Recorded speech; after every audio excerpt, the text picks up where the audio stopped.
May I now invite the President General of Ndibo Lagos in the person of General Obi Ebel Umahi to the microphone for his. Your Excellency, the Governor of Lagos State, the Chairman, the Lagos Elders Council, the immediate past President General of Lagos, the prelates, the seminaries, our distinguished red cap chiefs, gentlemen of the Navy serving and retired, the very prominent sons and daughters of people, and indeed Nigeria. You are most welcome to this night out in honor of our distinguished son, Rear Admiral Ndubuisi Kanu. And I must also recognize his wife and all his children who are here seated.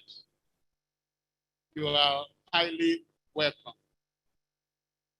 It's just a brief remark on our late Admiral. Out, brief candle. Life is but a walking shadow, a pop prater that struts and frets its hours upon the stage and is had no more. It is like a tale told by an idiot, full of sound and fury, signifying nothing. Rear Admiral Godwin Ndubuisi Kanu lived as if he was the author of this Shakespearean poem. He lived selflessly and devoted much of his life to what was right and rewarding to humanity. Yet assertive, yet simple, active, friendly. Indeed, he was a legend, an icon. Rear Admiral Kanu was to Ndibo Lagos and Ndibo in general a reflection of Igbo nation's collective aspiration of Unyaya Namania. He epitomized our drive, our zeal for success, and the longing for equity. Strong deep into every fiber of our Igbo-ness. He was one of our founding members and our dependable pillar and backbone. Until his death, he was our benevolent landlord and champion of Ndibo Lagos vision, aims, and objectives. Rear Admiral Kanu, through the years, did not just lead from the front. He especially lent his voice, his goodwill, his charm, his wisdom, his network, and resources to cover both our flanks and rear, while being protectively committed to the pursuit of our collective set goals through meaningful dialogue and engagements.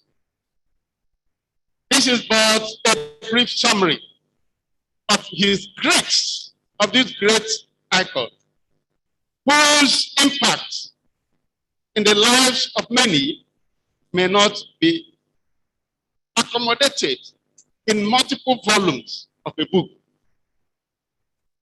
More so, he was a statesman, an icon of democracy, a strong pillar of Nadeko, a father, a husband, a friend, a soldier to the core, and a nationalist. However, suffice it to say that he was only an engaging and exceptional person. He stood tall in the side of truth and held firm to his convictions, even if sometimes stubbornly. He was a man of good nature and highly cultured. These attributes he manifested even when he appeared to be at variance with the person and in ideas before him. He was a first-class naval officer and an outstanding administrator of human and material resources. When it was fashionable for most to hobnob with the ever-changing political forces and parties, Admiral Kanu kept to himself, sticking to his beliefs, and often chose aloofness than to be found with being untrue to his philosophy. And he lived in a country where none, whether big or small, lorded over others, irrespective of what was at stake. As he would always say, no tribe is too large to lord it over any other, and none too small to be lorded over. In his death, we have lost a man who was well ahead of his time. He became a victim of his own principles, but he never regretted fighting for democracy. However, he felt disappointed by the actors whom he considered to be Nigeria's biggest problem. He will be missed so greatly by all. Ugumba, Ndigbo Lagos, joins all people of goodwill across this nation, Nigeria, to bid you farewell.